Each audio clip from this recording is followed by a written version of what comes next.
ഇന്നൊരു അവധി ദിനമല്ലേ. അപ്പോൾ എനിക്ക് പ്രത്യേകിച്ചൊന്നും ചെയ്യാനൊന്നുമില്ല. അപ്പം ഞാൻ നോക്കിയപ്പോൾ ഫ്രീസറിൽ ഞാൻ മുമ്പ് വാങ്ങിച്ചു വെച്ചിരുന്ന ഒരു നെയ്മീൻ ഉണ്ടായിരുന്നു. അപ്പം ഞാൻ വിചാരിച്ചു അത് വെച്ചിട്ട് ഒരു കിടിലൻ ഐറ്റം തയ്യാറാക്കാം. ഞാനങ്ങനെ മീനൊന്നും വാങ്ങി ഫ്രീസറിൽ വെക്കണ ആളൊന്നുമല്ല. അപ്പം ഇതിപ്പോൾ നല്ല വലിപ്പമുള്ള മീൻ കിട്ടിയപ്പം വാങ്ങി വെച്ചു എന്നേ ഉള്ളൂ. അപ്പോൾ അതൊക്കെ ഒന്ന് ക്ലീൻ ചെയ്തെടുക്കുകയാണ്. അത്ര വലിയ നെയ്മീനൊന്നും അല്ല കേട്ടോ, ഈ ഒരു മീഡിയം സൈസ്. വലിയ നെയ്മീനൊക്കെ ആണെങ്കിൽ നമ്മൾ മാർക്കറ്റിൽ തന്നെ പോയി വാങ്ങിച്ചാലേ നമുക്കത് കിട്ടത്തുള്ളൂ. അപ്പം എന്താ നമ്മൾ ഫ്രീസറിൽ നിന്ന് ഏകദേശം 1 മണിക്കൂറോ 1.5 മണിക്കൂറോ മുമ്പോ ഈ മീനിനെ പുറത്തെടുത്ത് വെച്ചിട്ട് നമ്മൾ കട്ട് ചെയ്യുകയാണെങ്കിലുണ്ടല്ലോ, ഇതുപോലെ അലുവ കട്ട് ചെയ്യുന്നത് പോലെ നമുക്ക് കട്ട് ചെയ്തെടുക്കാൻ പറ്റും. അല്ലാതെ നമ്മൾ ഇത് നേരെ വെള്ളത്തിലേക്ക് ഇടരുത് കേട്ടോ. വെള്ളത്തിൽ ഇട്ടിട്ടാണ് കട്ട് ചെയ്യണമെങ്കിൽ ആകെ നാശമായിപ്പോവും. അപ്പം മിക്സിയുടെ ജാറിലേക്ക് ഞാൻ വെളുത്തുള്ളി അലിയും കുരുമുളകും പെരിഞ്ജീരകവും പിന്നെ ചെറിയ ജീരകം ഉണ്ടല്ലോ അതും മഞ്ഞൾപ്പൊടി മുളക് പൊടി പിന്നെ നമുക്ക് വേണ്ടത് ഉപ്പാണ്. ഇത്രയും ഇട്ട ശേഷം നമുക്കിതിലേക്ക് 1 ടേബിൾ സ്പൂണോളം വിനാഗിരിയും ഞാൻ ഒഴിക്കുന്നുണ്ട്. 3/4 ടേബിൾ സ്പൂൺ വെളിച്ചെണ്ണയും കൂടി ഒഴിക്കും. അപ്പോൾ ഇതൊരു പ്രത്യേക മസാലക്കൂട്ടാണ് കേട്ടോ. അപ്പോൾ ഈ രീതിയിൽ നിങ്ങൾ ട്രൈ ചെയ്തിട്ടില്ലെങ്കിൽ ചെയ്ത് നോക്കൂ, കിട്ടിയില്ല ടേസ്റ്റാണ്. അപ്പോൾ അതായത് ഇതൊന്ന് തരിതരിപ്പായിട്ടൊന്ന് അരച്ചെടുക്കുകയാണ്. അരച്ചെടുത്ത ശേഷം നമുക്ക് ഈ കട്ട് ചെയ്ത് കഴുകി വെച്ചിരിക്കുന്ന മീനിലേക്ക് ഈ മസാലക്കൂട്ട് ഇതുപോലെ ഒന്ന് പുരട്ടി കൊടുക്കാം. അപ്പം ഈ ഒരു മസാലക്കൂട്ട് തന്നെ നമുക്ക് ആവോലി മീൻ, പ്രോൺസ് ഇതിലൊക്കെ ചെയ്താൽ നന്നായിരിക്കും. അപ്പം കുറച്ച് മസാല ബാക്കി ഞാൻ വെച്ചിട്ടുണ്ട്, അത് നമുക്കിനി ആവശ്യമുണ്ട് കേട്ടോ. അപ്പം ഈ സമയം തന്നെ ഞാൻ ചോറിന് വേണ്ടി അരി കുക്കറിലേക്ക് ഇറക്കി വെച്ചിരിക്കുകയാണ്. പിന്നെ നമുക്ക് ചോറിനൊപ്പം ഇവിടെ ഞാൻ പറഞ്ഞല്ലോ, ചോറ് ഞാനും നിസ്സാർക്കായി മാത്രമേ കഴിക്കാറുള്ളൂ. ചപ്പാത്തിയാണ് പിള്ളേർ കഴിക്കുന്നത്. അപ്പം എന്നും ചപ്പാത്തി ഉണ്ടാവും. പച്ചവെള്ളത്തിൽ തന്നെയാണ് ചപ്പാത്തി കുഴച്ചെടുക്കുന്നത്. നമ്മളെപ്പോഴും ചപ്പാത്തി ഉണ്ടാക്കുമ്പോൾ ഞാൻ എപ്പോഴും പറയുന്നതാണ്, നന്നായിട്ട് കുഴച്ച് 1/2 മണിക്കൂർ റെസ്റ്റ് ചെയ്യാൻ വയ്ക്കണം. കുഴയ്ക്കുന്നതിലും ആ റെസ്റ്റിംഗ് ടൈമിലൊക്കെയാണ് ചപ്പാത്തി നല്ല സോഫ്റ്റായിട്ട് വരുന്നത് കേട്ടോ. അപ്പം എനിക്ക് കുറച്ച് നെല്ലിക്ക കിട്ടിയിട്ടുണ്ട്. അപ്പം നെല്ലിക്ക ഉപ്പിലിടാൻ ഞാൻ പോവുകയാണ്. അപ്പം നെല്ലിക്ക നന്നായിട്ട് കഴുകിയിട്ട് ഇതുപോലെ തുടച്ചെടുക്കണം. ഒട്ടും ജലാംശം ഇരിക്കാൻ പാടില്ല, അത് പ്രത്യേകം ശ്രദ്ധിക്കണം. നമ്മൾ ഈ നെല്ലിക്ക ഉപ്പിലിടുമ്പോൾ നമ്മൾ കണ്ടിട്ടില്ലേ, മീതെ ഇങ്ങനെ പൂപ്പൽ പോലെ കുറച്ച് ദിവസം കഴിയുമ്പോൾ വരുന്നത്, അങ്ങനെ വരാതിരിക്കാൻ ഇതുപോലെ ചെയ്യണം. ഇപ്പം ഞാൻ കാന്താരി മുളക് വാങ്ങി വച്ചിട്ടുണ്ട്. അപ്പോൾ ഇതും കുപ്പിയിലാക്കിയാണ് ഞാൻ സൂക്ഷിക്കുന്നത്. അപ്പം ഞെട്ടോടുകൂടി തന്നെ ഞാൻ ഒരു 2-2.5 പിടി കാന്താരി മുളക് എടുത്ത് കഴുകി ഇതുപോലെ തുടച്ചെടുക്കും കേട്ടോ. ഇത് കുറച്ചധികം വെള്ളം, ഞാൻ ഏകദേശം 1 ലിറ്റർ വെള്ളവും പാകത്തിനുള്ള ഉപ്പും പിന്നെ വിനാഗിരി ഒഴിച്ച് തിള വരുമ്പോഴാണ് വിനാഗിരി ഒഴിക്കണത്. ഇതുപോലെ വെച്ചിട്ട് നന്നായിട്ടൊന്ന് വെട്ടിത്തിളയ്ക്കണം കേട്ടോ. വെട്ടിത്തിളച്ച ശേഷം ആ വെള്ളം ഒന്ന് ചൂടാറാൻ വയ്ക്കും. അപ്പം നമ്മൾ ഇതിടേണ്ട കുപ്പി എപ്പോഴും കഴുകി വെയിലത്ത് വെച്ച് ഉണക്കി നന്നായിട്ട് തുടച്ചെടുക്കണം. ഒട്ടും ജലാംശം ഇരിക്കാൻ പാടില്ല, അത് പ്രത്യേകം ശ്രദ്ധിക്കണം. എന്നിട്ട് കഴുകി തുടച്ചു വെച്ചിരിക്കുന്ന കാന്താരി മുളക് 1 പിടി അതിലേക്ക് ഇട്ട ശേഷം ഞാൻ കുറച്ച് നെല്ലിക്ക, പച്ച നെല്ലിക്ക എന്നാണ് കഴുകി തുടച്ചത്, നിങ്ങൾ കണ്ടല്ലോ, അതും ഇട്ട് വീണ്ടും കുറച്ച് കാന്താരി മുളകൊക്കെ ഇട്ട ശേഷം നമ്മളെ ചെറു ചൂടുള്ള വെള്ളം പ്രത്യേകം ശ്രദ്ധിക്കണം. ചെറു ചൂട്, നമ്മൾ കൈയിട്ടാൽ പൊള്ളാത്ത രീതിയിൽ ഇളം ചൂടുള്ള വെള്ളം നമ്മൾ തിളപ്പിച്ചതാണ്. ചെറു ചൂടാകുമ്പോഴേക്ക് ഇതിലേക്ക് ഒഴിച്ച ശേഷം കുപ്പി മൂടി അങ്ങ് മാറ്റി വെക്കുക. 4-5 ദിവസം കഴിയുമ്പോൾ തന്നെ അടിപൊളി നെല്ലിക്ക ഉപ്പിലിട്ടത് റെഡി ആയിരിക്കും. ഇതുകൊണ്ട് നമുക്ക് ചമ്മന്തി അരച്ചാൽ നല്ല ടേസ്റ്റാണ്. അപ്പോൾ ഈ സമയം നമ്മുടെ ചോറ് റെഡിയായത് ഞാനൊന്ന് ഊറ്റിയെടുക്കുകയാണ്. അപ്പം നമുക്ക് 2 പേർക്ക് മാത്രമായിട്ടാണ് ചോറ് വളരെ കുറച്ച് ഉണ്ടാക്കാറുള്ളൂ കേട്ടോ, എന്നാലും ബാക്കി വരും. അപ്പം ഞാൻ ഫ്രിഡ്ജിൽ വെക്കുകയാണ് ചെയ്യണത്. അപ്പം ഞാൻ നമ്മളുടെ സ്കില്ലറ്റിലേക്ക് വെളിച്ചെണ്ണ ഒഴിച്ചിട്ടുണ്ട്. ഇത് ന്യൂട്രിയോൻ്റെ സ്കില്ലറ്റാണ് കേട്ടോ. അപ്പം ഞാൻ ഇതിനു മുമ്പ് കാണിച്ചിരുന്നല്ലോ, കാസ്റ്റ് അയൺ പാനാണ്. അപ്പം അതിലേക്ക് വെളിച്ചെണ്ണ ഒഴിച്ചിട്ട് ഇതുപോലെ ഷാലോ ഫ്രൈ ചെയ്തെടുക്കും. അപ്പം മീനിൻ്റെ കഷ്ണങ്ങളെല്ലാം ഇതുപോലെ നിരത്തി വെച്ച് കൊടുക്കും. അപ്പം ഇതിൻ്റെ ലിങ്ക് ഞാൻ പിണ്ട് കമൻ്റായിട്ട് ഇടാം. അപ്പോൾ താല്പര്യമുള്ളവർക്ക് വാങ്ങിക്കാമല്ലോ. പിന്നെ കുറച്ച് കറിവേപ്പിലയും കൂടി ഇട്ട് കൊടുത്തിട്ടുണ്ട്. അപ്പം ഞാൻ രസത്തിന് വേണ്ടിയിട്ട് വെളുത്തുള്ളിയൊക്കെ ഒന്ന് അമ്മിക്കല്ലിൽ വെച്ച് ചതച്ചെടുക്കണം. എൻ്റെ വളരെ കാലത്തൊരു ആഗ്രഹമായിരുന്നു ഇങ്ങനെ അമ്മിക്കല്ല് ഫിക്സ് ചെയ്ത് എവിടെയെങ്കിലും വയ്ക്കണം എന്നൊക്കെ ഉള്ളത് കേട്ടോ. ഞങ്ങൾ മുൻപ് താമസിച്ചിരുന്ന വീട്ടിൽ അതിനുള്ള സൗകര്യം ഇല്ലായിരുന്നു.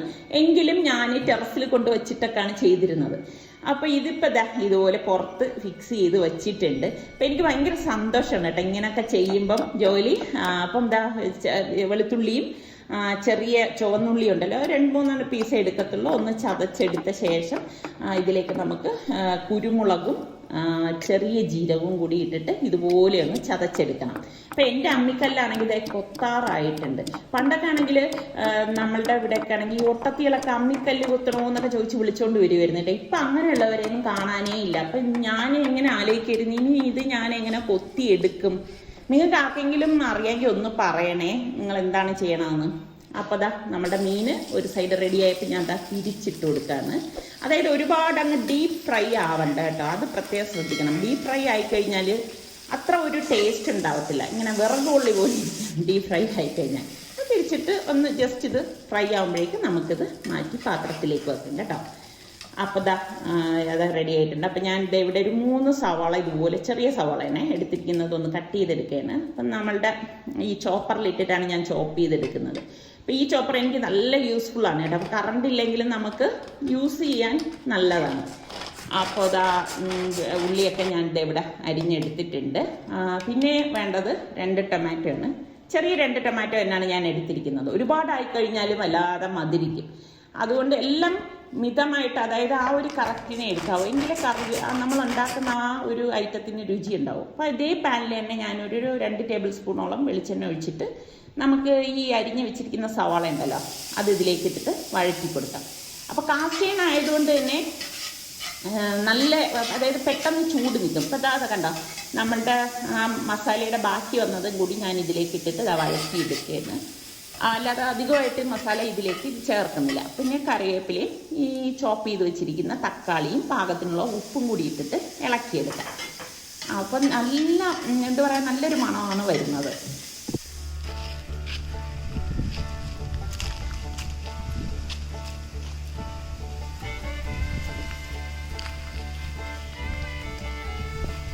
കോവയ്ക്ക് എന്തായി? അന്ന് ഒരു ചെറിയ കമ്പാണ് കിടന്നിരുന്നത് അല്ലേ? ഒന്ന് മതി, ഒന്ന് മതി അല്ലേ? പൂ വന്നിട്ടുണ്ടായിരുന്നു. എവിടെ കിട്ടിയ അവിടെ പടത് കയറുക. വാഴ കിട്ടിയപ്പോ വാഴയില് തറയിൽ സ്ഥലം കൊടുത്താൽ അത് തറയിൽ പോയില്ല. നല്ല കാറ്റ് കേട്ടാ. വാഴയിലെല്ലാം കയറിപ്പോയി കാറ്റ്.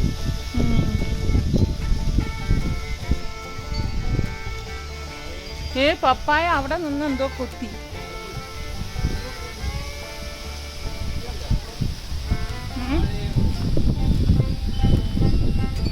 ആ വാഴയ്ക്ക് തന്നെ നിക്കാൻ വയ്യ, പാവം കാറ്റത്ത് അത് ചാഞ്ഞു നിൽക്കുന്നു. അതിന്റെ കൂടെ പടർന്ന വള്ളി കൊല നിൽക്കാണ്. മുറിക്കണ വേണ്ട,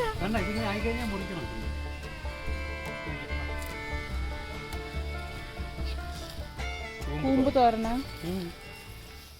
അപ്പൊ കൂമ്പെന്നാണ് നമ്മളുടെ നാട്ടിൽ ഇതിന് പറയണത്. നിങ്ങളുടെ നാട്ടിലൊക്കെ എന്ത് പേര് പറയും എന്ന് പറയണേ? വാഴക്കൂമ്പെന്ന് പറയും. ഓരോ നാട്ടില് ഓരോ ഐറ്റത്തിന് ഓരോ പേരാണ് അല്ലേ? ശരിക്കും പറഞ്ഞാൽ ചിലതൊക്കെ കേൾക്കുമ്പോൾ എനിക്ക് തന്നെ അതിശയം തോന്നും കേട്ടോ, കമന്റിൽ ഓരോരുത്തർ കമന്റ് ചെയ്യുന്നത് കാണുമ്പോൾ.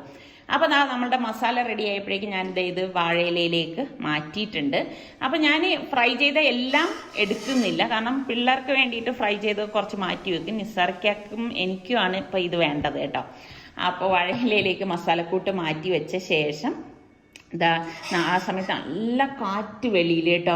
ഇപ്പം നല്ല കാറ്റാണ്. അപ്പം ഇവിടെ നിന്ന് ജോലി ചെയ്യാൻ നല്ല സുഖമാണ്. ഇതാ ഇതുപോലെ ഒന്ന് ലെവൽ ചെയ്ത് കൊടുത്തിട്ട് നമ്മൾ ഫ്രൈ ചെയ്ത് വെച്ചിരിക്കുന്നത് 2-3 പീസ് ഇതുപോലെ വെച്ചിട്ട് ബാക്കി മസാല ഇതാ ഇതിന് മീതെ ഇതുപോലെ വെച്ച് കൊടുക്കും. വെച്ച് കൊടുത്ത ശേഷം നമുക്കിനി ഇല നന്നായിട്ടൊന്ന് പൊതിഞ്ഞെടുക്കണം. അപ്പോൾ ഇല പൊതിയുമ്പോഴേക്കും നിങ്ങൾ പ്രത്യേകം ശ്രദ്ധിക്കണം, അത് കീറിപ്പോരുത് കേട്ടോ. കീറിപ്പോയി കഴിഞ്ഞാൽ മസാലയൊക്കെ പുറത്ത് ചാടും. അപ്പോൾ പിന്നെ അത് ആ ഒരു ഇത് കിട്ടത്തില്ല. അപ്പോൾ കീറാതെ ഒന്ന് പൊതിഞ്ഞെടുത്തിട്ട് ഇതേ പാനിൽ തന്നെ വെളിച്ചെണ്ണ ഒഴിച്ചിട്ട് നമുക്ക് ഈ പൊതിക്കെട്ട് ഇതിലേക്ക് വെച്ചിട്ട് ചെറു ചൂടിൽ നമുക്കിതുപോലെ തിരിച്ച് മറിച്ച് വിട്ട് നല്ല എണ്ണം അതിനെ ഒന്ന് പൊള്ളിച്ചെടുക്കണം. അപ്പോൾ ദാ ഞാൻ കൂമ്പ് ഒന്ന് കട്ട് ചെയ്തെടുക്കുകയാണ്. എളുപ്പത്തിന് വേണ്ടി ചെയ്യുന്ന ഒരു കാര്യമാണ് കേട്ടോ. അപ്പം ഇതിനിടയിൽ നമ്മളുടെ ഈ മസാല, അതായത് വാഴയില ഒരു സൈഡ് റെഡി ആയിട്ടുണ്ട്. അപ്പോൾ ഒന്ന് മറിച്ചിട്ട് കൊടുക്കുകയാണ്. അപ്പം ഞാനിതുപോലെ ചോപ്പറിലിട്ടിട്ട് ഒന്ന് കറക്കി എടുക്കാൻ പോവുകയാണ് കേട്ടോ. ഇതൊക്കെ ഞാൻ എളുപ്പത്തിന് വേണ്ടി ചെയ്യുന്ന കാര്യങ്ങളാണ്. അപ്പം ഇതിൽ എന്തായാലും ഹെൽത്തി ആയിട്ടുള്ള സാധനം തന്നെയാണ്, ഒന്നും കളയാനില്ല. അപ്പോൾ ദാ ഇതുപോലെ ചോപ്പ് ചെയ്തെടുക്കാം. എടുത്തിട്ട് ഞാൻ ദാ ഇതുപോലെ ഒരു പാനിലേക്ക് ഇതെല്ലാം തട്ടിയിടുകയാണ്. ഇങ്ങനെയുള്ള കാര്യങ്ങളൊക്കെ പിള്ളേർക്ക് കഴിക്കാൻ ഭയങ്കര മടിയാണ് കേട്ടോ. എപ്പോഴും ഞാൻ പറയും നല്ല കാര്യങ്ങൾ കഴിക്കാൻ ഇവിടെ പിള്ളേർക്ക് ഭയങ്കര മടിയാണ്. അപ്പം നമ്മൾ വഴക്കൊക്കെ പറഞ്ഞാണ് ഇതൊക്കെ കഴിപ്പിക്കുന്നത് തന്നെ. അപ്പം ഞാൻ ഇതിനെ ഒതുക്കി വെച്ചിട്ടാണ് കുറച്ച് വെളിച്ചെണ്ണ, ഒരു 2 ടേബിൾ സ്പൂൺ വെളിച്ചെണ്ണ ഒഴിച്ച് അതൊന്ന് ചൂടാകുമ്പോഴേക്ക് 2-3 വെളുത്തുള്ളി ചതച്ചത് ഇതിലേക്ക് ഇതുപോലെ ഇട്ട് കൊടുക്കും. ഇട്ട് കൊടുത്തിട്ട് എല്ലാം ചേർത്തിട്ട് നന്നായിട്ടൊന്ന് വഴറ്റിയെടുക്കും. അപ്പോൾ ഇതൊക്കെ ഞാൻ ഈ ഉണ്ടാക്കിയെടുക്കുന്ന ഇത് കാണുമ്പോഴാണ് അവർ പറയണത് അത് വേണ്ട ഇത് വേണ്ട എന്നൊക്കെ പറയണത്. ഇപ്പം ഞാനൊരു പാനിലേക്ക് രസം ഉണ്ടാക്കാൻ പോവുകയാണ്. അപ്പോൾ കടുക് ഉലുവയൊക്കെ ഇട്ടിട്ട് നമ്മൾ ഈ ചതച്ചെടുത്തില്ലേ വെളുത്തുള്ളിയും ചെറിയ ജീരകവും ആ ഒരു കൂട്ട് അത് ഇതിലേക്ക് ഇട്ടിട്ടൊന്ന് വഴറ്റി കൊടുക്കും. ഒന്ന് മൂത്ത ശേഷം നമുക്ക് മഞ്ഞൾപ്പൊടി, കാശ്മീരി ചില്ലി പൗഡർ, മല്ലിപ്പൊടി, പിന്നെ കുരുമുളക് പൊടി, കായപ്പൊടി, ഇത്രയും പൊടികളാണ് ഞാൻ ചേർക്കുന്നത്. പാകത്തിനുള്ള ഉപ്പ് ഇട്ടിട്ട് നന്നായിട്ടൊന്ന് ഇളക്കി കൊടുക്കുന്നു. ഇളക്കി കൊടുത്ത ശേഷം നമുക്കിതിലേക്ക് തക്കാളി ചേർത്ത് കൊടുക്കണം. ഒരു തക്കാളിയെ ഞാൻ ചേർത്ത് കൊടുക്കുന്നുള്ളൂ. തക്കാളി ചേർത്ത് ഉടയേണ്ട ആവശ്യമൊന്നുമില്ല. ജസ്റ്റ് ഇതുപോലെ ഒന്ന് വഴറ്റി കൊടുത്ത ശേഷം നമുക്കിതിലേക്ക് ഞാനിവിടെ കുറച്ചധികം കറിവേപ്പില ഇട്ട് കൊടുക്കുന്നുണ്ട് കേട്ടോ. കറിവേപ്പിലയൊക്കെ ഇടുമ്പോൾ ഒരു പ്രത്യേക മണമാണ്. എനിക്ക് ഭയങ്കര ഇഷ്ടമാണ് കേട്ടോ ഈ ഒരു രസത്തിൻ്റെ കൂട്ട് വഴറ്റുമ്പോൾ. എന്നിട്ട് നമുക്ക് ഒരു നെല്ലിക്ക വലിപ്പത്തിൽ പുളി പിഴിഞ്ഞത് ഇതുപോലെ ഒഴിച്ചു കൊടുക്കും. ഇതൊക്കെ ഓരോരുത്തരുടെ പാകത്തിനനുസരിച്ച് നമുക്ക് പുളിവെള്ളം ചേർത്ത് കൊടുത്താൽ മതി. അതിനുശേഷം ഞാൻ ഗ്യാസ് നന്നായിട്ട് കുറച്ചിട്ട് ഇത് നല്ലതുപോലെ ഇളക്കിയിട്ട് ഇതിലേക്ക് പാകത്തിനുള്ള വെള്ളം ഒഴിച്ചു കൊടുക്കുകയാണ് ചെയ്യുന്നത്. അപ്പോൾ പുളി ഇരിക്കുന്നതിലെ ബാക്കി ഞാൻ കുറച്ചുകൂടെ ഒന്ന് പിഴിഞ്ഞ് ഇതിലേക്ക് ഒഴിച്ചു കൊടുക്കുന്നുണ്ട്. എന്നിട്ട് നമുക്ക് എത്രയാണോ ലൂസ് വേണ്ടത് അതിനനുസരിച്ച് വെള്ളം ചേർത്ത് കൊടുക്കണം. രസം തിളയ്ക്കാനേ പാടില്ല കേട്ടോ. രസം തിളച്ച് കഴിഞ്ഞാൽ അതിൻ്റെ ആ ഒരു എന്ത് പറയാൻ ടെക്സ്ചർ മാറും. രസം തിളയ്ക്കാൻ പാടില്ല. അങ്ങനെയാണ് അതിൻ്റെ ഒരു രീതി.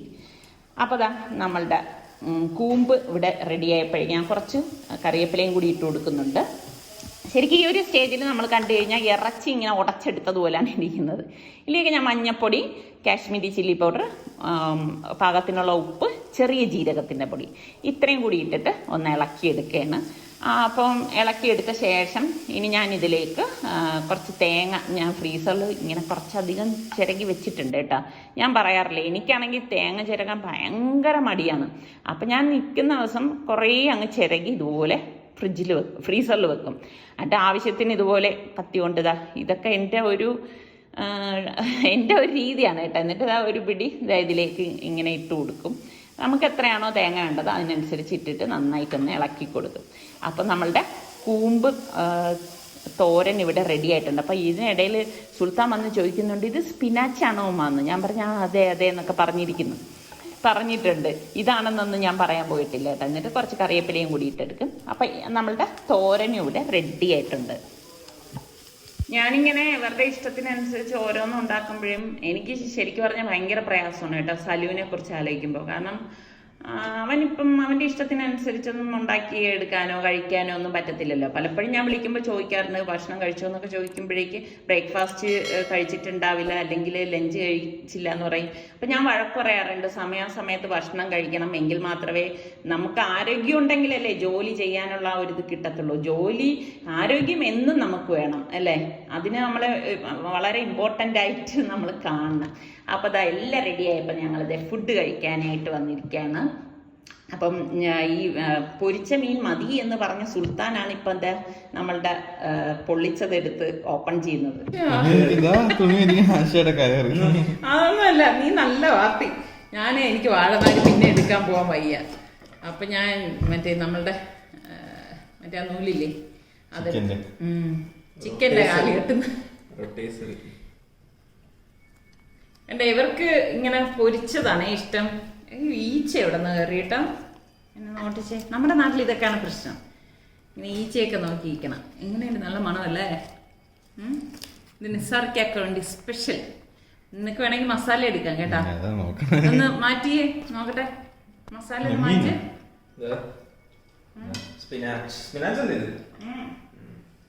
റിസ്വാന്റെ സ്പിനാച്ചാണേ.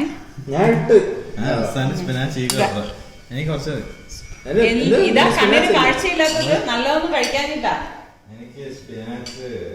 ഇതാ നിനക്ക് ഇഷ്ടമുള്ളതാ. ബനാനയുടെ പാവടാ എനിക്കിങ്ങനെ ഈ നെമീനൊക്കെ എടുക്കുമ്പോ സലൂനാണ് പാവം. അവനവിടെ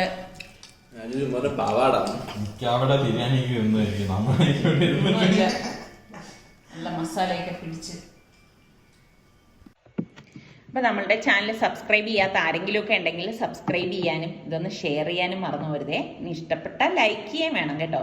അപ്പൊ അടുത്തിനി നമുക്ക് നല്ല റെസിപ്പിയോ വ്ളോഗോ ആയിട്ടൊക്കെ വരാം. അതുവരയ്ക്കും എല്ലാവർക്കും ബൈ.